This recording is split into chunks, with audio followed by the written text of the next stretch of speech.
ನಮಸ್ತೆ ನನ್ನ ಪ್ರಿಯ ವೀಕ್ಷಕರೇ, ನಮ್ಮ ಲಕ್ಷ ಚಾನಲ್ಗೆ ಸ್ವಾಗತ.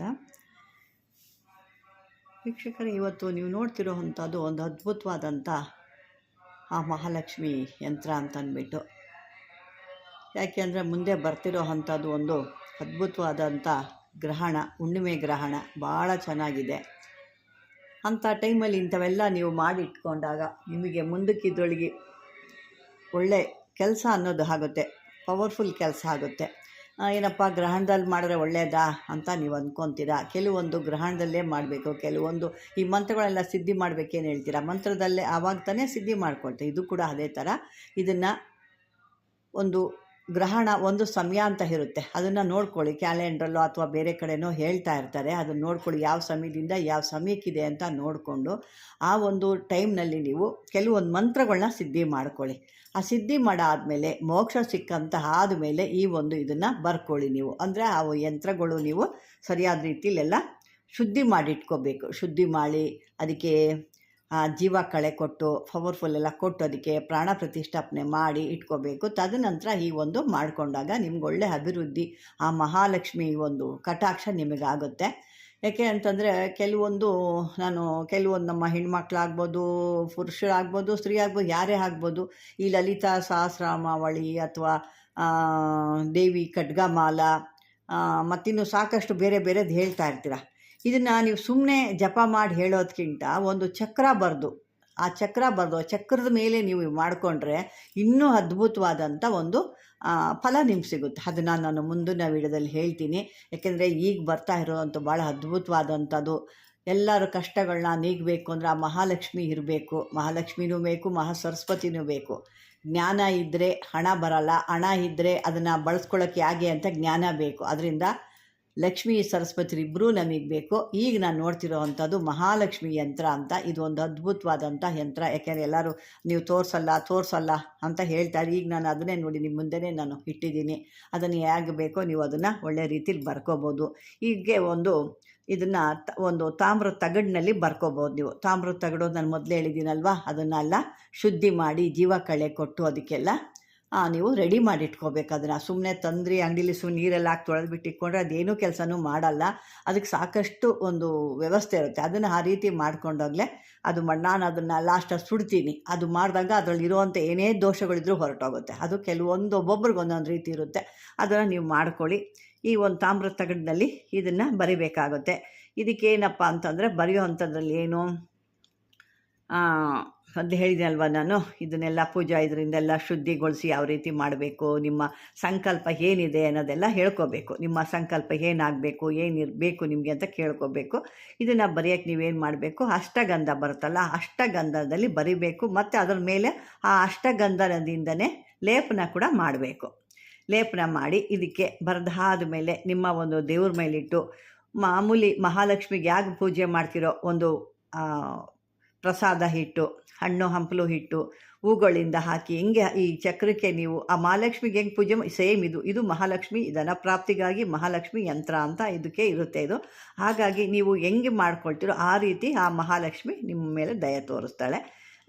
ನಂತರ ಇದನ್ನು ಒಂದು ಕೆಂಪು ಕಲ್ಲರ್ ಒಂದು ರೇಷ್ಮೆದು ಬಟ್ಟೆ ಬೇಕು. ಇದಕ್ಕೆ ಬೇರೆ ಬಟ್ಟೆಗಿಂತ ಕೆಂಪುದು ರೇಷ್ಮೆ ವಸ್ತ್ರ ಏನಾದರೂ ಇದ್ದರೆ ಆ ಒಂದು ಬಟ್ಟೆಯ ಮೇಲೆ ಈ ಒಂದು ಚಕ್ರನ ಇಡ್ಬೋದು. ಇಟ್ಟು ಇದಕ್ಕೆ ರಕ್ತ ಚಂದನ, ಇನ್ನೂ ಒಂದು ರಕ್ತ ಚಂದನ, ಇನ್ನು ಕೆಲವೊಂದು ಇದು ಬರುತ್ತೆ. ಆ ಕೆಂಪು ಹೂಗಳಿಂದ ಆ ಕೆಂಪು ಪುಷ್ಪಾದಿಗಳಿಂದ ನೀವು, ಮತ್ತು ಇದಕ್ಕೆ ಬೇಕಾಗಿರೋದು ಕೂಡ ರಕ್ತಾಕ್ಷತೆಗಳು, ಅಂದರೆ ಕೆಂಪು ಅಕ್ಷತೆಗಳು. ರಕ್ತಾಕ್ಷತೆ ಅಂತಲೇ ಅದಕ್ಕೆ ಹೇಳ್ತಾರೆ. ಕೆಂಪುದು ಮಾಡೋದ್ರಿಂದ ಕೆಂಪು ಕುಂಕುಮದಲ್ಲಿ ಅದನ್ನು ಒಂದು ನುಚ್ಚು ಕೂಡ ಇರಬಾರ್ದು. ಅಂದರೆ ಅದು ಕಟ್ಟಾಗಿರ್ತಾವಲ್ವ, ಆ ಕಟ್ಟಾಗಿರೋದು ಅಕ್ಕಿ ಯಾವುದೇ ರೀತಿ ಇರಬಾರ್ದು, ಪೂರ್ತಿಯಾಗಿ ಇರಬೇಕು. ಅಂಥ ಅಕ್ಷತೆಗಳನ್ನ ಕಾಳನ್ನ ತೊಗೊಬೇಕು. ನೀವು ಅಕ್ಕಿ ಕಾಳನ್ನ ತೊಗೊಂಡು ಕುಂಕುಮ ಕಲಿಸಿದಾಗ ಇದು ರಕ್ತಾಕ್ಷತೆ ಆಗುತ್ತೆ. ಮತ್ತು ಇದಕ್ಕೆಲ್ಲ ಒಂದು ನೈವೇದ್ಯಗಳನ್ನ ಮಾಡಿ ಇಟ್ಟು ಸಮರ್ಪಣೆ ಮಾಡಿಬಿಟ್ಟು ಒಂದು ಆರತಿ ಮಾಡ್ಕೋಬೇಕು. ತುಪ್ಪದ ಇದನ್ನು ಮಾಡಿಕೊಂಡಾಗ ಮಹಾಲಕ್ಷ್ಮಿಗೆ ನೀವು ಮಾಡಿದಷ್ಟು ಅದಕ್ಕಿಂತ ಭಾಳ ಪವರ್ಫುಲ್ ಇರುತ್ತೆ. ಅದು ಒಂದು ತುಪ್ಪದ ಬತ್ತಿ ಬೆಳಗಿ ಮಹಾಲಕ್ಷ್ಮಿದು ಒಂದು ಸ್ತೋತ್ರನ ಹೇಳ್ಕೊಬೋದು. ಇಲ್ಲ ನಮಗೆ ಅಷ್ಟು ದೊಡ್ಡದು ಮಾಡಲಿಕ್ಕೆ ಕಷ್ಟ ಆಗುತ್ತೆ ಅಂದರೆ ಓಂ ಶ್ರೀ ಮಹಾಲಕ್ಷ್ಮಿಯೇ ನಮಃ ಅಂತ ಕೂಡ ಹೇಳ್ಕೊಬೋದು. ಹಂಗೆ ಹೇಳ್ಕೊಂಡು ಮಹಾಲಕ್ಷ್ಮಿ ಅಷ್ಟೋತ್ತರದಿಂದ ಪೂಜೆ ಮಾಡಿ ಆ ಪೂಜಾ ಮಂದಿರದಲ್ಲಿ ಇಟ್ಟು ನೀವು ಪೂಜೆ ಮಾಡ್ಕೋಬೇಕು. ಆದರೆ ಇದಕ್ಕೊಂದು ಗ್ಲಾಸ್ ಹಾಕಿ ಫ್ರೇಮ್ ಹಾಕಿಸಿ ನೀವು ದೇವ್ರ ಮೇಲೆ ಇಟ್ಟು ಪೂಜೆ ಮಾಡ್ಬೋದು. ಇಲ್ಲ ನಾವು ಹಾಗೇ ಇಟ್ಟು ಮಾಡ್ತೀವಿ ಅನ್ನೋದಿದ್ರೆ ಒಂದು ತಟ್ಟೆಯಲ್ಲಿ ಇಕ್ಕಿ ಕೂಡ ನೀವು ಇದು ಮಾಡ್ಬೋದು. ಒಂದು ತಟ್ಟೆಯಲ್ಲಿ ಅಂದರೆ ಬರೀ ತಟ್ಟೆ ಇಡಬಾರ್ದು, ಅಕ್ಕಿ ಹಾಕಬೇಕು, ಅದರ ಮೇಲೆ ವೀಳ್ಯದೆಲೆ ಹಾಕಬೇಕು. ವೀಳ್ಯದೆಲೆ ಇಟ್ಟು ಆ ಯಂತ್ರ ಎಷ್ಟು ಅಗಲ ಇರುತ್ತಲ್ವ ಅಷ್ಟಗಳಕ್ಕೂ ವೀಳ್ಯದೆಲೆ ಜೋಡಿಸ್ಕೋಬೇಕು. ನೀವು ಜೋಡಿಸ್ಕೊಂಡು ಅದ್ರ ಮೇಲೆ ಇದನ್ನು ಇಡಬೇಕು. ಇದಕ್ಕೆ ಗಂಧ, ಅಷ್ಟಗಂಧ ಇಟ್ಟು ಪೂಜೆ ಮಾಡಿ ಇದಕ್ಕೆ ಆ ಮಹಾಲಕ್ಷ್ಮಿ ನಿಮಗೆ ಇಷ್ಟು ಕೂಡ ಹೇಳ್ಕೊ, ಮತ್ತು ಇಲ್ಲ ಲಕ್ಷ್ಮಿ ಅಷ್ಟೋತ್ರ ಕೂಡ ಹೇಳ್ಕೊಬೋದು. ಲಕ್ಷ್ಮಿ ಅಷ್ಟೋತ್ರ ಹೇಳ್ಕೊಂಡು ಕುಂಕುಮ ಅರ್ಚನೆ ಅದ್ರ ಮೇಲೆ ಬೀಳಬೇಕು. ಏನು ಹೇಳ್ತೀರಾ ನೀವು ಕುಂಕುಮಾರ್ಚನೆ? ಇನ್ನು ಕೆಲವ್ರು ಏನು ಮಾಡ್ತಾರೆ, ಕುಂಕುಮಾರ್ಚನೆ ಮಾಡ್ತೀರಾ ಇಷ್ಟಿಷ್ಟು ತೊಗೊಂಡು ಮಾಡ್ತೀರಾ. ಅಂದರೆ ಕೈಯಲ್ಲಿ ಒಂದು ಸಾರಿ ಇಟ್ಕೊಂಡ್ಬಿಟ್ಟು ಒಂದೇ ಸಮ ಅದು ಮುಗಿಯೋ ತನಕ ಸ್ವಲ್ಪ ಸ್ವಲ್ಪ ಸ್ವಲ್ಪ ಹಾಕ್ತಿರ್ತೀರ. ಅದು ತಪ್ಪು. ಆ ರೀತಿ ಮಾಡಲೇಬಾರ್ದು. ಅದು ಏನಾಗುತ್ತೆ, ಮೊದಲಿಗೆ ಆ ದೇವ್ರಿಗೆ ಅರ್ಪಣೆ ಆದಂಗೆ ಆಗೋಗ್ಬಿಡುತ್ತೆ. ಆ ರೀತಿ ಮಾಡಬಾರ್ದು. ಕೈಯಲ್ಲಿ ಎಡಗೈಯಲ್ಲಿ ನಿಮ್ಮ ಎದೆ ಹತ್ತಿರ ಆ ಬಟ್ಲನ್ನ ಇಟ್ಕೋಬೇಕು. ಆ ನಿಮ್ಮ ಎದೆಯಿಂದ ಮುಂದಕ್ಕೆ ದೇವರಿಗೆ ನಾವು ಅರ್ಚನೆ ಮಾಡೋ ರೀತಿ ಇರಬೇಕು. ಅಂದರೆ ನಮ್ಮ ಹೃದಯಪೂರ್ವಕವಾಗಿ ನಾವು ಅರ್ಚನೆ ಅನ್ನೋದು ಒಂದು ಹೃದಯದಲ್ಲಿ ನಾವು ಇಟ್ಟಿದ್ದೀವಿ ಅನ್ನೋ ಲೆಕ್ಕದಲ್ಲಿ ಬರುತ್ತೆ. ಅದು ಎದೆ ಹತ್ತಿರ ಒಂದು ಬಟ್ಲಲ್ಲಿ ಕುಂಕುಮ ಇಟ್ಕೊಂಡು ಅದನ್ನು ಎಷ್ಟು ಹಾಕಬೇಕು, ಕುಂಕುಮನ ಇಷ್ಟಿಷ್ಟು ಹಾಕೋದಲ್ಲ, ಒಂದು ಸಾಸಿವೆ ಅಷ್ಟು ಮಾತ್ರನೇ ಹಾಕಬೇಕು. ದೇವಸ್ಥಾನಗಳಲ್ಲಿ ಅಂದರೆ ಜಾಸ್ತಿ ಜಾಸ್ತಿ ಹಾಕ್ಕೊಳ್ತಾರೆ, ಅಂದರೆ ಅಲ್ಲಿಗೆ ತಕ್ಕನಾಗ ಅವ್ರು ಹಾಕ್ತಾರೆ. ಇಲ್ಲಿ ನೀವೇನು ಮಾಡ್ತೀರಾ, ಅಷ್ಟಷ್ಟು ಹಾಕ್ಕೊಂಡಾಗ ಅದು ಇದಕ್ಕೆ ಬರಲ್ಲ, ಅಷ್ಟು ಒಂದು ಲೆಕ್ಕಕ್ಕೆ ಬರಲ್ಲ. ನೀವೇನು ಅಂದರೆ ಅಲ್ಲಿ ಒಂದು ಚಿಟಿಕೆ ಅಂದರೆ ಒಂದು ಸಾಸಿವೆ ಕಾಳನ್ನಷ್ಟು ತೊಗೋಬೇಕು. ಆ ದೇವರಿಗೆ ಆ ಭಕ್ತಿಯಿಂದ ಅದನ್ನು 3 ಬೆರಳಲ್ಲಿ ಇಟ್ಕೊಂಡು ಈ ರೀತಿ ನಾನು ನೋಡಿ ಇಲ್ಲಿ ತೋರಿಸ್ತಾ ಈ ರೀತಿ ಬಗ್ಗಿಸ್ಬೇಕು. ಇಲ್ಲಿ ತೊಗೋಬೇಕು, ಈ ರೀತಿ ತೊಗೊಂಡು ಈ ರೀತಿ ಜಾರಿಸ್ಬೇಕು. ಈ ಬೆರಳಿಂದ ಈ ಬೆರಳಿಗೆ ಜಾರಿಸ್ಕೋಬೇಕು. ಆ ರೀತಿ ಜಾರಿಸಿ ಅಲ್ಲಿ ಆ ಒಂದು ಜಾಗಕ್ಕೆ ಬೀಳಬೇಕು. ನಿಮ್ಗೆ ಇನ್ನೂ ಒಂದು ಬುದ್ಧಿ ಉಪಯೋಗಿಸಿ ನಾವು ಇನ್ನೂ ಒಂದು ಬೇಗ ನಮಗೆ ಅದು ಸಿದ್ಧಿ ಆಗಬೇಕು ಅಂದರೆ, ಇಂಥವರು ನಿಮ್ಮ ಹೆಸರನ್ನ ಯಾರು ನೀವು ಅಂಥವ್ರ ಹೆಸರು ಕೂಡ ಹಾಕ್ಕೊಂಡು ಮಹಾಲಕ್ಷ್ಮಿ ಅಮ್ಮ ವಶಮಾನಾಯ ಅಂತ ಕೂಡ ಇಂಥ ಹೆಸರು ಅಂತ ಹಾಕಿ ಅಂಥವ್ರಿಗೆ ಲಕ್ಷ್ಮಿ ವಶಮಾನಾಯ ಅಂತ ಕೂಡ ಹಾಕ್ಕೋಬೋದು. ಯಾಕೆ ಅಂತಂದರೆ ಅಕ್ಕಿ ಒಂದಿತ್ತು ಅಂದರೆ ಎಂಥ ತಿಂಡಿ ಆದರೂ ಮಾಡ್ಬೋದಲ್ವ. ಚಿತ್ರಾನ್ನ, ಪುಳಿಯೋಗರೆ, ಆ ರೈಸು, ಈ ರೈಸು, ಗೀ ರೈಸು ಏನೇನೋ ಮಾಡ್ಕೋಬೋದು. ನೋಡಿ ಎಷ್ಟು ಥರ ಇದೆ. ಅದೇ ರೀತಿ ಬುದ್ಧಿ ಇತ್ತು ಅಂತಂದರೆ ನೀವು ಎಷ್ಟು ಥರದ ಕಾರು ಆ ಲಕ್ಷ್ಮಿಗೆ ಮಾಡ್ಕೋಬೋದು. ಹಾಕೋದು ಈ ರೀತಿ ತಿರ್ಗಾ ನಿಮಗೆ ಅದರ ಕುಂಕುಮ ಬೇಕು, ಅದಕ್ಕೆಲ್ಲ ಬೇಕು ಅಂದರೆ ಅದು ಕುಂಕುಮ ಅನ್ನೋದಕ್ಕಿಂತ ನಿಮಗೆ ನಾನು ಕೆಲವೊಂದು ಇದರಲ್ಲಿ ನಾನು ಬಿಟ್ಟಿದ್ದೆ. ಯಾವುದೋ ನೋಡಿ, ನನಗೆ ತಕ್ಷಣ ಜ್ಞಾಪನ ಬರ್ತಾ ಇಲ್ಲ. ಅದು ನಾಗಸಿಂಧೂರ ಅಂತಂದ್ಬಿಟ್ಟು ಆ ನಾಗಸಿಂಧೂರನ ನೀವು ಅರ್ಚನೆ ಮಾಡಿಬಿಟ್ರೆ ಭಾಳ ಅದ್ಭುತವಾಗಿ ಕೆಲಸ ಮಾಡುತ್ತೆ. ಆ ಒಂದು ಸುವಾಸನೆ, ಆ ಒಂದು ಇದಕ್ಕೆ ಕೂತ್ಕೊಂಡಿದ್ರೆ ನಮಗೆ ಅಲ್ಲಿ ಏನಾಗುತ್ತೆ ಅಂದರೆ ಅಲ್ಲಿ ಯಾವುದೋ ಒಂದು ಲೋಕದಲ್ಲಿ ಇದ್ದೀವೇನೋ ಅಂದರೆ ತನ್ಮಯವಾಗಿರ್ಬೇಕು. ಅಷ್ಟು ಆ ಲಕ್ಷ್ಮಿಗಳು ನಾವು ಇನ್ವಾಲ್ವ್ ಆಗಿರ್ತೀವಿ ಅಂತ ಹೇಳ್ತೀವಲ್ಲ, ಆ ರೀತಿ ಆದಾಗ ನಾವಿಲ್ಲಿ ಕೂತಿದ್ವಿ ಅನ್ನೋದು ಜ್ಞಾಪನನೇ ಇರಲ್ಲ ಅಷ್ಟು. ಮತ್ತು ಅದನ್ನು ನೀವು ಹಣೆಗೆ ಮತ್ತೆ ಹಣೆಗೆ ಇಟ್ಕೊಂಡಾಗ ನೋಡಿ 2 ರೀತಿ ಕೆಲಸನೂ ಆಗುತ್ತೆ. ಇದು ಮಹಾಲಕ್ಷ್ಮಿಗೆ ಇಷ್ಟವಾದಂಥದ್ದು ಮತ್ತು ಭಾಳ ಸುವಾಸನೆಯಾಗಿರುವಂಥದ್ದು.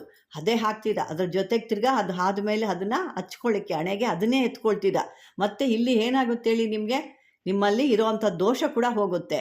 ನಾಗಸಿಂಧೂರ ಅನ್ನೋದ್ರಿಂದ ಅದು ಯಾರಿಗಾರು ನಾಗದೋಷನೋ ಅಥವಾ ಕುಜ ದೋಷನೋ ಯಾವುದೋ ಇತ್ತು ಅಂದರೆ ಅದನ್ನ ಇಡ್ತಾ ನಿಮಗೆ ಆ ದೋಷನೂ ಪರಿಹಾರ ಆಗುತ್ತೆ.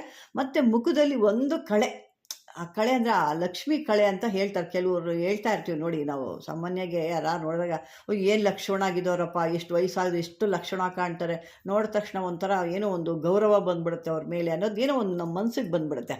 ಆ ರೀತಿಲಿ ಮುಖದಲ್ಲಿ ಒಂದು ಕಳೆ ಅನ್ನೋದು ಬಂದ್ಬಿಡುತ್ತೆ. ಆ ರೀತಿ ಎಲ್ಲ ಆಗಬೇಕು ಅಂದರೆ ನಾವು ಕೂಡ ಕೆಲವೊಂದು ಕಷ್ಟಪಡಬೇಕಾಗುತ್ತೆ. ಇದನ್ನು ಮುಂದಕ್ಕೆ ನಾನು ಇನ್ನೂ ಮೊದಲೇ ಹೇಳಿದ್ದೀನಲ್ವ, ಈ ಖಡ್ಗಮಾಲ ಅಥವಾ ಲಲಿತಾ ಸಹಸ್ರನಾಮಾವಳಿ ಅಥವಾ ಇನ್ನೂ ಕೆಲವೊಂದು ಬರ್ತವೆ, ಅವನ್ನೆಲ್ಲ ಹಾಕಿದಾಗ ಕೆಲವೊಂದು ಚಕ್ರಗಳನ್ನ ಬರೆದು ಈ ರೀತಿ ಮಾಡಿಕೊಂಡಾಗ ನಿಮಗೂ ಕೂಡ ಇನ್ನೂ ಅದ್ಭುತವಾದ ಫಲ ಸಿಗುತ್ತೆ. ನೀವು ಬರೀ ಏನು ಮಾಡ್ತಿರ್ತೀರಾ, ಬರೀ ಮಂತ್ರ ಹೇಳ್ಕೊಳ್ತೀರಾ. ಅದೇ ಚಕ್ರ ಇಟ್ಕೊಂಡು ಹೇಳಿದಾಗ ಅದ್ರ ಕಥೆನೇ ಬೇರೆ, ಅದ್ರ ವ್ಯವಹಾರನೇ ಬೇರೆ, ಅದ್ರದ್ದು ವಿಷಯನೇ ಭಾಳ ಇದಿರುತ್ತೆ. ಅದಕ್ಕೆ ಮುಂದಕ್ಕೆ ನಾನು ಖಂಡಿತ ಅದನ್ನು ಯಾವ್ದ್ಯಾವ್ದು ಏನೇನು ಅಂತ ಕೊಟ್ಕೊಂಬರ್ತೀನಿ. ಈಗ ಮುಂದಿನ ಒಂದು ಅಮಾವಾಸ್ಯೆಯ ಮತ್ತು ಹುಣ್ಣಿಮೆ ಇರೋದ್ರಿಂದ ಮಾಡ್ಕೋಬೋದು. ಇನ್ನೂ ಒಂದು ನಮ್ಮ ವೀಕ್ಷಕರು 2-3 ಜನ ಇದನ್ನು ಮೊನ್ನೆ 2-3 ದಿವಸ ಕೇಳ್ತಾ ಇದ್ದಾರೆ, ಯಕ್ಷಿಣಿಗಳನ್ನ ಯಾವಾಗ ಮಾಡಬೇಕು ಅಂತ. ನೋಡಿ, ಈಗ ಒಳ್ಳೆ ಸಮಯ ಬಂದಿದೆ. ಈ ಸಮಯದಲ್ಲಿ ಹುಣ್ಣಿಮೆಗಳಲ್ಲಿ ಮಾಡೋದಕ್ಕಿದು ಭಾಳ ಅದ್ಭುತವಾದ, ಅದರಲ್ಲಿ ಈ ಒಂದು ಈ ಕೊನೆ ಏನಿದು ಶುಕ್ಲ ಪಕ್ಷದ 2ನೇ ಒಂದು ಶುಕ್ರವಾರ, ಅದು ಅದ್ಭುತವಾದಂಥ ಕೆಲಸ ಮಾಡೋ ಅಂಥದ್ದು. ಈ ರೀತಿಲಿ ಮಾಡ್ಕೋಬೋದು. ಈ ಶುಕ್ರವಾರ ಶುಕ್ರವಾರಕ್ಕಿಂತ ಈ ಶುಕ್ರವಾರದಲ್ಲಿ ಭಾಳ ಅದ್ಭುತವಾಗಿ ಕೆಲಸ ಮಾಡ್ಕೋಬೋದು. ಇದನ್ನು ಮಾಡ್ಕೊಂಡು ಕೂಡ ನೀವು ಆ ಯಕ್ಷಿಣಿಗಳ ಮಾಡ್ಕೋಬೋದು. ಯಾಕೆ ಸಾಕಷ್ಟಿದ್ದಾವೆ. ಅದು ಯಾಕೆ ಈಗಾಗಲೇ ಸಾಕಷ್ಟು ಸಮಯ ಆಗಿದೆ. ಮುಂದಿನ ವೀಡಿಯೋದಲ್ಲಿ ಆದರೆ ನಾನು ಖಂಡಿತ ಅದನ್ನು ಕೊಡ್ತೀನಿ ಅಂತ ಹೇಳ್ತಾ, ವೀಕ್ಷಕರೇ, ಈ ಒಂದು ವಿಡಿಯೋ ನಿಮ್ಗೆ ಇಷ್ಟವಾದರೆ ಲೈಕ್ ಮಾಡಿ, ಶೇರ್ ಮಾಡಿ, ಆದಷ್ಟು ಕಾಮೆಂಟ್ ಬಾಕ್ಸಲ್ಲಿ ಹಾಕಿ. ನಿಮ್ಮದೇನೇ ಪ್ರಶ್ನೆ ಇದ್ದರೂ ನಂಗೆ ಕಾಮೆಂಟ್ ಬಾಕ್ಸಲ್ಲಿ ಹಾಕಿ. ಕೆಲವೊಂದು ಸರಿಯಿತ್ತು ಅಂದರೆ ನಾನು ನಿಜವಾಗ್ಲೂ ಕೇಳ್ತೀನಿ, ಅದಕ್ಕೆ ಆನ್ಸರ್ ನಾನು ಮಾಡ್ತೀನಿ. ಕೆಲವೊಂದು ಎಲ್ಲೋ ಹೋಗಿ ಎಲ್ಲೋ ಹೆಸರು ತೊಗೊಂಡಾಗ ಅದಕ್ಕೆ ನಾನು ಹೆಂಗೆ ಆನ್ಸರ್ ಮಾಡಲಿ, ಅದು ಅರ್ಥನೇ ಆಗಲ್ಲ ನನಗೆ. ಯಾರ್ದೋ ಹೋಗಿರ್ತಾರೆ, ಇನ್ಯಾರಿಗೋ ಕೇಳ್ತಾರೆ, ಅದು ನಾನೇನು ಹೇಳಿದ್ದೆ ನನಗೆ ಅರ್ಥ ಇರೋದಿಲ್ಲ. ಯಾಕೆ ನಾನು ಮಾಡಿರೋದಿಲ್ಲ, ಅದು ನನಗೆ ಗೊತ್ತಿರೋದಿಲ್ಲ. ಹಾಗಾಗಿ ಇವ್ರು ಆ ಥರ ಮಾಡ್ಕೋಬೇಡಿ. ನನ್ನದೇ ಆದ ಲಕ್ಷಾ ಚಾನಲ್ಲು ಅಂತ ತಿಳ್ಕೊಳ್ಳಿ. ಈ ಲಕ್ಷಾ ಚಾನಲ್ಲು ಅಂತ ನಾನು ಹೇಳಿ ನನಗೂ ಒಂದು ರೀತಿ ಇದಾಗಿಬಿಟ್ಟಿದೆ ಇದು. ಹಾಗಾಗಿ ಇದನ್ನು ನೋಡಿಕೊಂಡು ನೀವು ದಯವಿಟ್ಟು ಇದನ್ನು ಮಾಡ್ಕೊಳ್ಳಿ, ನಿಮ್ಮ ಕಷ್ಟಗಳೆಲ್ಲ ಪರಿಹಾರ ಮಾಡ್ಕೊಳ್ಳಿ ಅಂತ ಹೇಳ್ತಾ, ವೀಕ್ಷಕರೇ, ಇದುವರೆಗೂ ನನ್ನ ಒಂದು ವಿಡಿಯೋ ನೋಡಿ ಧನ್ಯವಾದಗಳು.